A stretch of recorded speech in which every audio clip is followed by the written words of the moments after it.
Oh, I missed the opener. Oh, well. Welcome to Bears Country Podcast. I'm your host, Dan Shortino, at Mr. Shorty, here with my buddy Nomad. The Bears were just 2 days away from a game that I'm about to go to that's supposed to pour balls on me and all of us at Soldier Field. And the Bears have made a couple of surprising cuts with just 2 days to go before the Niners game. Mike Pennel from the active roster and Sam Kamara from the practice squad. Nomad, what are your thoughts on this? What do you think about this so close to the game? It's really curious, but curious in a good way. When I heard about the news, I was like, okay.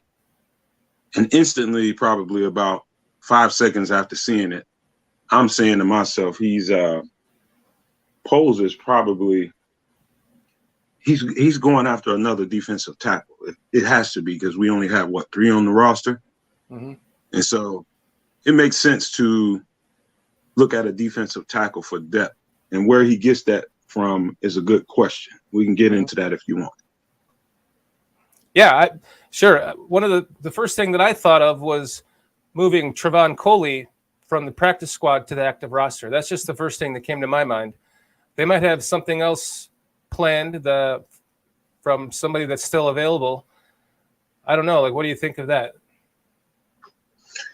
That's an interesting take. I mean, I don't think they're lacking. I think they're lacking a big body more than they are a little, energetic, explosive guy. I think they're lacking a big body. If that's what they're looking for, I just don't see that really big body there after Pennel is gone. So what came to my mind is they have to be looking at a large person on somebody's either on the waiver wire or on somebody's practice squad. And so some people probably see me say, could they be looking at Sue, another D tackle I think Poles has connections to from Kansas City is big Danny Shelton. So those are 2 names that came to my mind, but it also could be somebody on someone's practice squad or something. They just want to rip them off or something. Dominican Sue's not signed anyone yet? I don't think so. That would be interesting. I mean, I think the guy can still play. I'll take him if he's out there. Yeah. Who was the other guy you just mentioned? Danny Shelton. Danny Shelton. He's another guy that I liked out of the draft. He's played pretty well. I would be okay with him joining the team. Yeah, go ahead, man. My bad. I'm just saying it kind of goes to show to me one of the other first things that I thought was that they have a lot of confidence in Watts, who they just picked up from the Vikings. So getting rid of Pennel, I think they have confidence in Watts.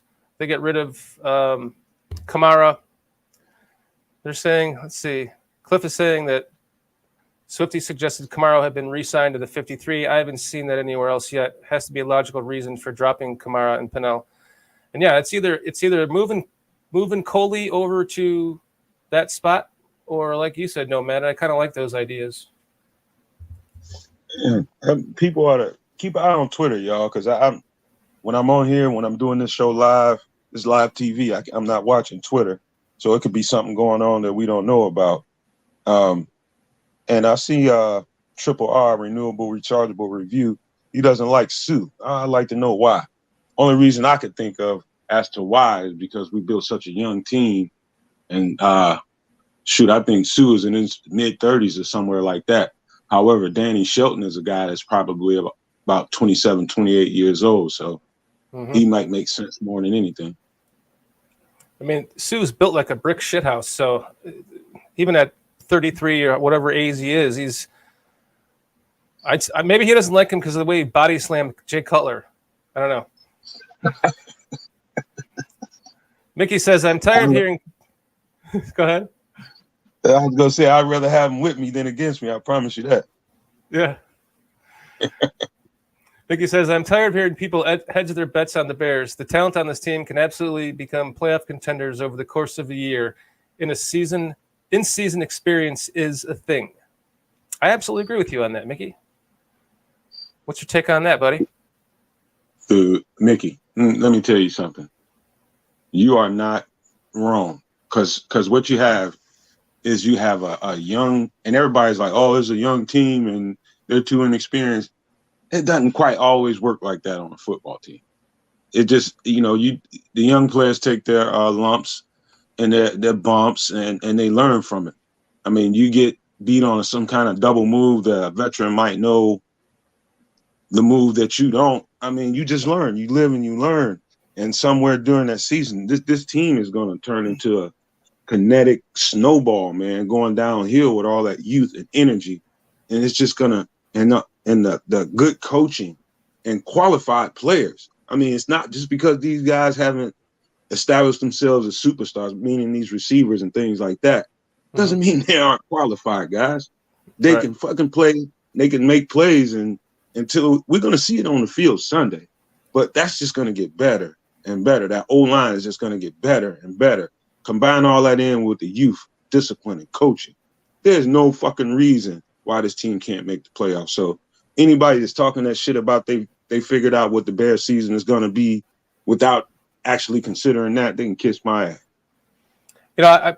To your point, Mickey, I'm tired of hearing people hedging their bets against the Bears too. I mean, there's 7.5 underdogs going into the home game against the Niners. That's just pure disrespect. I mean, pure disrespect. A 3-point under, a 3.5, fine, but a 7.5. I don't know. What do you think about that 7.5, dude? I mean, that's. I don't pay any attention to that shit. I'm a football player, man, and football is deeply embedded in my soul since I was old enough to remember. It's been a part of my life in some way or another my entire life. Whether I was playing it, helping coach it, studying it, dude, people just talking that kind of shit just to get clicks and views and all that kind of shit. Man, I don't care. I know football. I know when somebody has the ingredients on a team, a well put together team. I look at the ingredients. I look at how well they're coached. Are they executing the ingredients when the ingredients are put together? Are they executing what these coaches are putting on the table? And so far, I ain't seen nothing that I didn't like. And so all that shit they talking, man, fuck them. Fuck them with a big ass foot. Because I mean, it don't make no sense to me, because I don't need anybody sitting behind a laptop telling me what I should expect out of the Chicago Bears, or somebody with a fucking typewriter. I don't need those motherfuckers. Yeah, I know the game. Yeah, I mean, we'll kind of get into that in a little bit. Kind of some of the reasoning why we think we're going to win this game. This is hilarious, Swifty. Real question is, how many wieners has Dan had in his mouth this week? I've had 3 wieners in my mouth this week, Swifty. None in the banana hammock yet. I shouldn't say yet because my wife's not here. So, how much mayonnaise?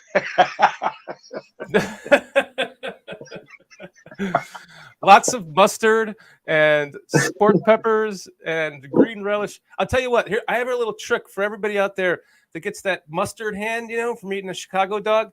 Go and take some grass and just squish it around. Just rub it around. Pick up a handful of grass and just get it all over your hands. Rub it in real good. Then go wash them. Gets rid of the mustard. Take it from a pro.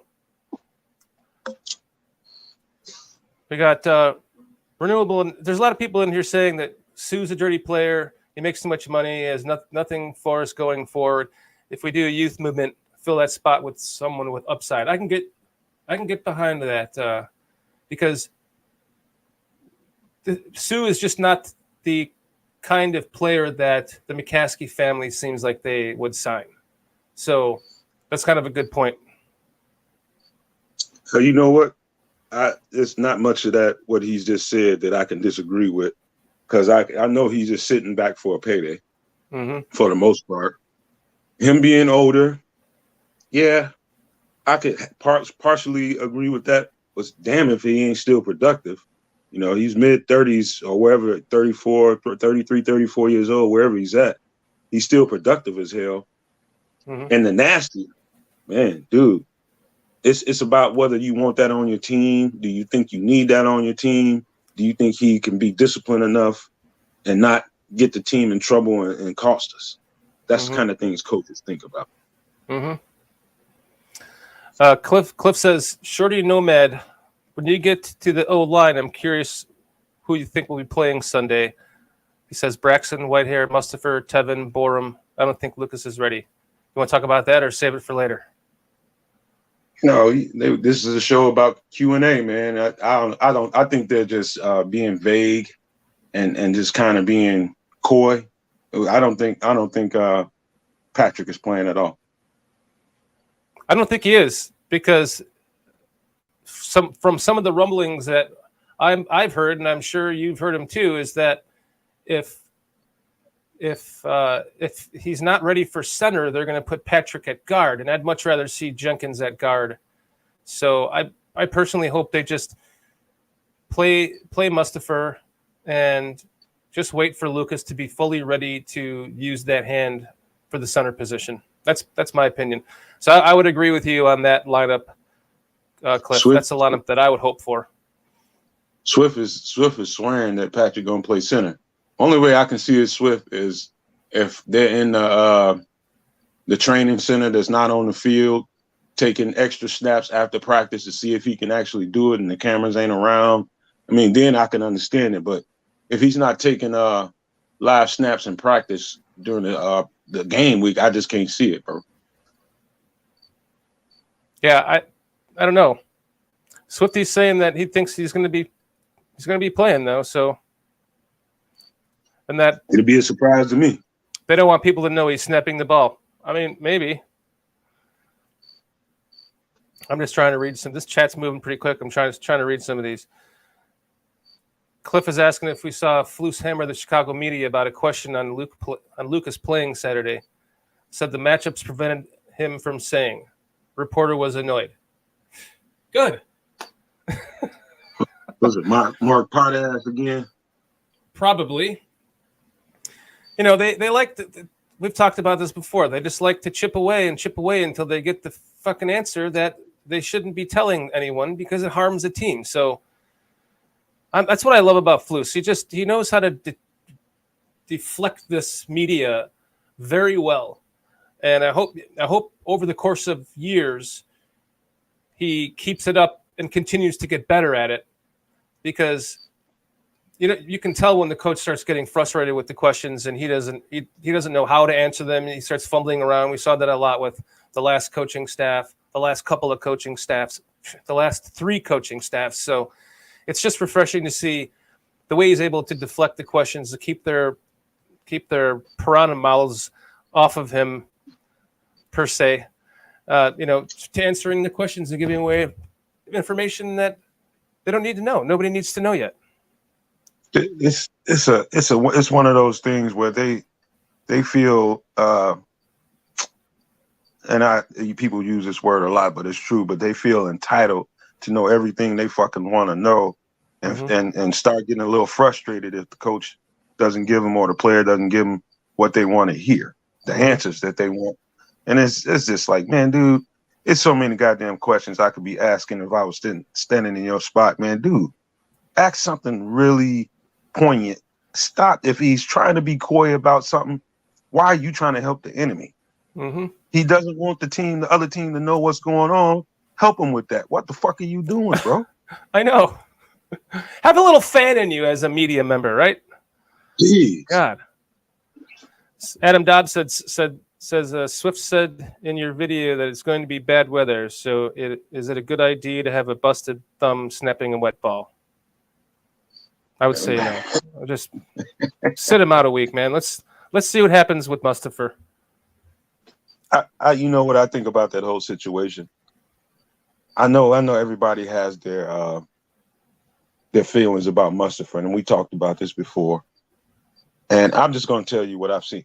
First of all, I don't feel there's a need to rush Patrick back in the battle yet. I mean, it's not a game that it's a must-have or must-win or anything. I can understand it if it was one of those predicaments, but it's not. However, I've seen Sam Mustipher make some real serious strides. He looks like a completely different player than he was last year. Does he still? He's not going to win all of his reps. He's going to get pushed back a little bit, but I didn't see him take like ass whooping after ass whooping like I saw him take last year, man. And I got a little more confidence in him than I had last year. I just put it to you like that. Me too. I kind of feel like people are just jumping on the Sam Mustipher is shitty bandwagon from the previous season or two, and not really looking at what we saw. Like there really wasn't terrible stuff in the preseason games that he played, and he's like I said before, he took the brains over the brawn. He wanted the guy that knows how to play center and can make all the checks, all the calls, can identify the mic, can get everyone together on the same page.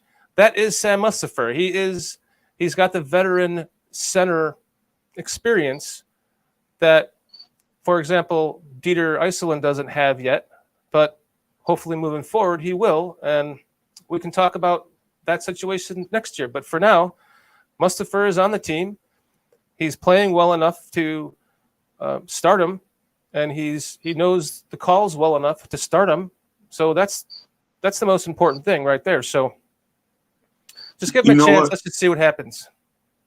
I'm sorry, but I got to say this while I'm thinking about it. It'd be interesting to see if somebody listening to this, you, Swift, or anybody, were to go get a picture comparison to him last year versus what he looks like now. I see a huge difference. I mean, a big, huge difference, man. He looks so much stronger, so much faster, so much more agile. He's moving down the field and getting to the second level way better than he did last year. It's just like, it looked like two different guys out there to me. And it's just me and I just have a keen eye for little shit like that. And I've just noticed a big change in his body type. I did too. And because they're, one of the first things that they did was get the body fat content down. So they have to play at a certain body percentage weight that they have a goal for. So he just had to cut down on some of the Lumel Nice pizzas and get himself a little more into shape. Mickey's saying he's more upset we likely won't see Velus Jones. Yeah, that sucks. I mean, right? The kid comes out of college talking about how he's never really had any injuries, and that was one of the first things out of his mouth, that he's 25, but he's never really had any injuries. He's got a lot of experience, and here we see him barely playing at all in the training, in training camp. Now he's going to most likely, it sounds like he's going to miss the first game, but I think that's the only guy that's on the injury report for he's probably not going to play. I know, Brian Robinson is listed, I think, questionable or probable with a hamstring, or no, I'm sorry, a knee. So he might miss the game too. They might just sit him in case just to get his knee healthy, make sure it's okay. But it just sucks not to be able to see Velus Jones out there in the first game, assuming he doesn't play, because hamstrings are a big deal. You don't want to fuck with those, because if you go out and try to play too quick, now you're missing 6 games. Yeah, you don't ever push that kind of, and you never push a guy to go out there sooner than he's 100%, because that kind of shit will linger and fuck with you all year long. But while we're talking about receivers, this has nothing to do with the conversation we're having right now, but that's just something I want to throw out to all the viewers out there that's listening and watching. Something I noticed in the off season that they were doing when they were out there signing receivers and making moves, and when they drafted, I noticed, and just tell me if I could be ass wrong, but tell me if I am. I noticed that when they went and signed, they have certain guys. All right, you have a Mooney, and I noticed that they were signing and drafting guys that they are comps to that player. So Mooney, who would be his comp? That would be Dante Pettis. They went out and signed Equanimous St. Brown, who would be his comp. That would be Byron Pringle. They went out and drafted Velus Jones, who would be his comp. That would be David Moore. Mm-hmm. And so it looks like at the key positions, they went and got a backup for each one of those guys at the same body type, same skill level, so that if one of them goes down, you have that replacement right there and you don't really miss anything. Is that just me, or am I just making shit up? No, that you're not making shit up. But you said David Moore. He's not. Are you talking about when he was on the team? Because he's not on the team anymore. He was on the team, yeah. He would have been your backup Vegas. Right. But that's what looks like what the insurance policy in Marset was. Right? Maybe. But he's more like Mooney than anything else. Mm-hmm. Yeah, he is. He's the closest comp to Mooney, I would say, at least on the team. Swifty says he's more worried about the tackles. Where did I put that? There you go. Which tackles? The offensive tackles? I'm assuming the offensive tackles. Probably talking about going against Nick Bosa. Oh man, look, hey Swift, they have a plan for that. They're gonna go out there and they're gonna see what he can. I mean, Bosa is not a huge guy, man. He might get swallowed up by fucking what's his name, the left tackle. He might get swallowed up by that guy. That guy's better than. I give him more credit than probably I should. Braxton Jones. I give him probably more credit than I should, but I think right away you don't want to have to double team that guy on the edge unless you have to. So you got to test him. You got to see what he can hold up, if he can hold up. But if he can't, that's when you call in your 12, 13 personnel and make sure you got somebody on it. Mm-hmm. Yeah. Put him out there with the Sharks. Let him see if he can swim. And if he can't, I'm sure I guarantee you they have a plan in place in case he starts to struggle with Nick Bosa. So whether that's chipping or double teaming or whatever, I'm truthfully, Swifty, I'm not really that concerned about it. I don't know why. I have a calmness about this game. I really do. I feel like this offensive line is going to perform better than we thought, even though they have a good defensive line. They have a good defense. But we can get into all that later at the end when we kind of talk about our thoughts for the game. But my confidence just comes from just the buy-in of this team, and just there's a feeling of calmness throughout the team that's resonating through to myself as fans. I'm sure to a lot of you out there as fans. Hell, even some of the national media maybe not the national media, but the local media, even some of them are starting to say it too, that they're starting to really feel the buy-in themselves. So they're gaining a little bit more confidence from the staff. So I'm really not worried about it. I kind of feel like Braxton Jones is going to be able to, I know, call me fucking crazy right now. There's going to be a lot of people that are like, what the hell are you talking about? But I just feel eerily calm about this game, other than the rain. I was in Swifty's chat before we got on here. And I heard him talking. I seen him discussing that in his video. And I'm to be honest with you, Swift, I'm worried. I'm more worried about Larry Borum than I am Braxton Jones. With Bosa over there on him by himself than I am Braxton Jones. But that's just me. I think fundamentally, Braxton Jones is a much better player than Borum. I'm not saying Borum isn't capable of getting the job done, but if I had to worry about one of them one-on-one, I'd worry more about Larry Borum. But that's just my eyes on what I've been watching and paying attention to. Mm-hmm. Yeah, I kind of have a little reserve about Larry Borum myself too, but for some reason, Tevin Jenkins being right next to him kind of gives me a little bit of calmness too. So I think they're gonna help each other, because he's fucking nasty, and putting him next to Borum is a good idea. Really is. But the thing about that is Bosa doesn't excel at an inside pass rush, and so that's when Tevin could help him. But if he's on the outside just trying to kill Larry Borum on the outside, there's nothing he can do about that. Or get a tip from the running back or something. Mm-hmm. So, how do you feel about this game, Nomad? Like, how are your feelings overall? Like, are they as calm as mine? Like, do you just feel like this is a win? You feel?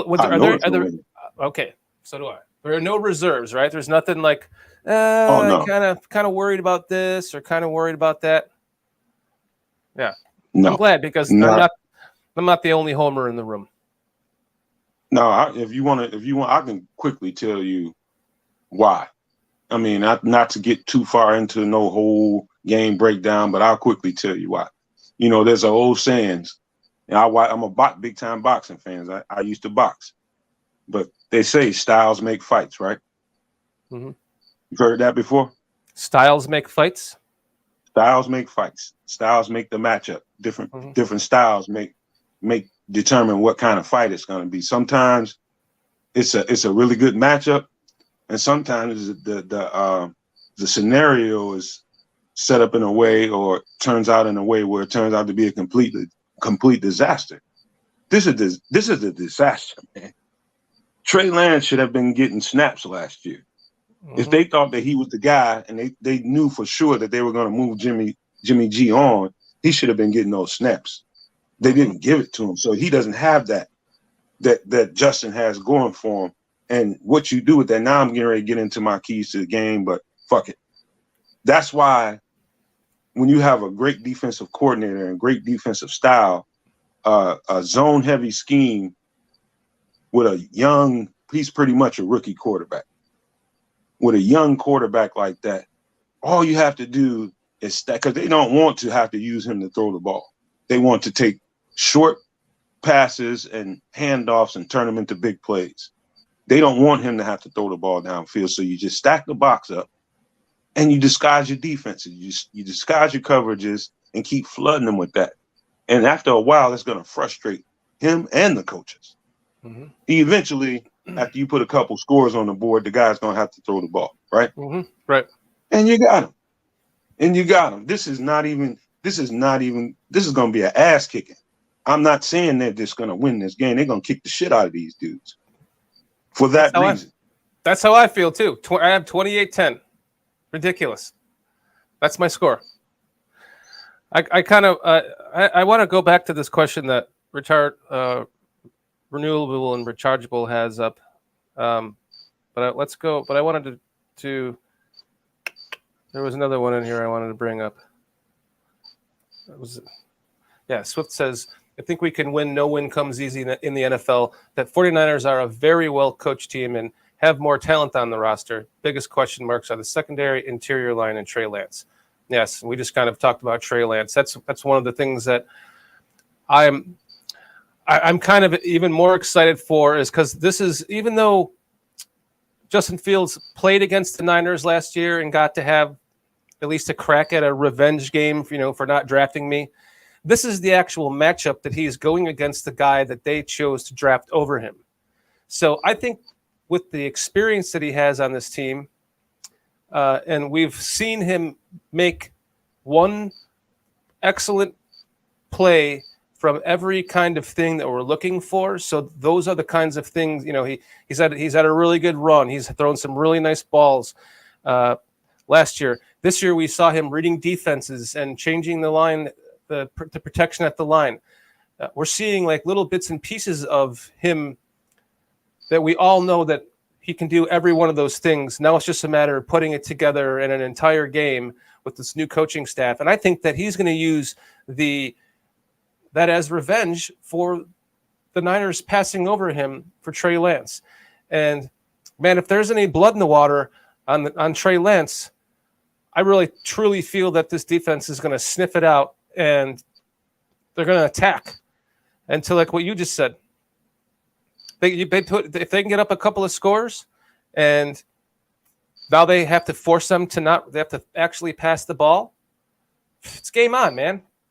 Especially if it starts to become wet and rainy, and now we have this new grass on the field. I mean, how well can brand new grass that just got sodded hold up in a game in less than a week? So I don't know how they replace the turf, how thick it is when they replace it, but it just seemed to me, I'm sure it's thicker than what you would just roll it out in your front yard, but it's still sod. If you put sod down on your yard and you start trying to play football on it in a week, it's going to tear up pretty easily. So that is kind of a concern for me. So if we do get into a heavy rain game where we're going to be running the ball more. The turf is going to kind of play into this. We're going to see how well it either holds up or it doesn't. And that's kind of another variable to this game. God, I hope it just the rain went from 60% to 80% chance in a day. So now it's pretty much going to rain. I just hope it's not all day. Well, I'm not getting ready to get caught up in the grassy knoll with you and worry about grass. They got to play on the same surface as we do. So we both got to deal with the same elements. However, the conversation about, hell yeah, Justin has a chip on his shoulder about that whole thing. He wants to prove the league wrong that every quarterback drafted before him, it was a fucking mistake is what it was. And he's going to be out to prove that. But that's not the only thing. I'm pretty sure people have heard that Trey Lance didn't even make captain on the team. That's an indictment from your teammates. And for people who don't understand, okay, is this a C on your chest and all this kind of stuff? No, that's important, man.